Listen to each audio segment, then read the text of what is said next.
This audio series is designed to help you create hyper awareness. Hyper awareness will always help you create success faster. So consider the following thoughts. Life will objectively teach you about itself. Also, if you pay close attention, life will objectively teach you about what and who you are. Observation is a form of divinity because the divine always teaches you to focus on the truth.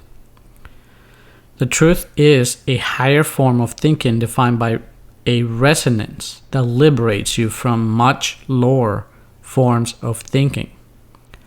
The frequency of truth resonates with joy and peace. You can only find peace, joy, and truth in the now. Still, for every action there is an equal and opposite reaction. This parameter defines potentials of choice defined by what is created between the space created between two opposing contrasting frequencies. Extreme points of view have dissonance or clash. It creates a massive chasm of vibration between both original points of view. They both create a massive vacuum. It defines the space between two polarizing points. It makes a new way of perceiving because now there is a bridge and a much higher level of perception between the clashing points. This physical phenomenon creates a higher perspective of observation. Why? Because definitions of truth are always quantified by everything else that is not truth. It has been said that asking God for courage will give you opportunities to act courageously.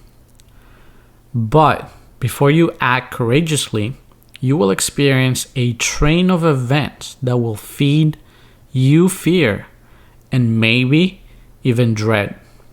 Why? Because you asked to be courageous. How can you experience yourself as brave if there's no challenge from which you can gradually feel as finally being brave?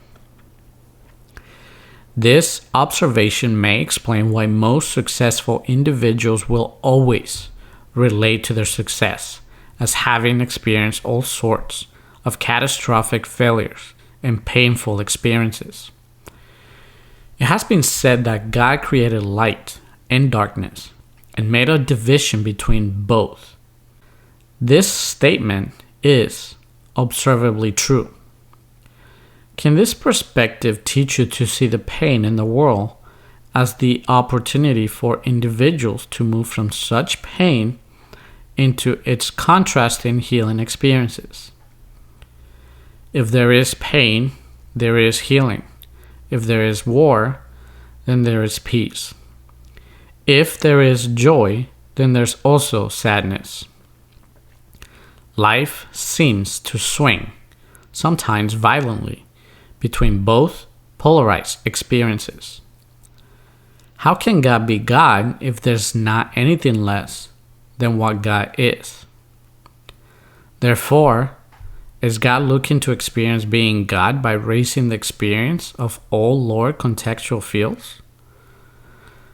Would not that suggest God is waiting for you to welcome God's force to raise the energy of your perceived pain?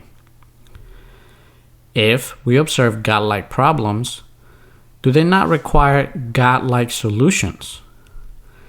Is this why Nikola Tesla expressed that everyone has the ability to draw in power, knowledge, and inspiration from the core of the universe? If we are bewildered and lost, what is preventing us from accessing the mind of God to solve life's challenges? Nothing. These parameters suggest that life operates very much like a game. This observation also indicates that you are here to solve a problem by playing the game. Your biggest bet to win in the game is made by including your greatest ally in the process, God. Failure is never a deterrent, preventing you from insisting on playing and beating the game. Instead, these opposing forces teach you and train you to play the game better, for the game will give you feedback. This kind of thinking will always program your mind to be solution-oriented. It will open your mind to the core of infinite intelligence to receive the necessary power, knowledge, and inspiration. Ponder on these thoughts deeply as you observe what seems to be impossible mountains or obstacles.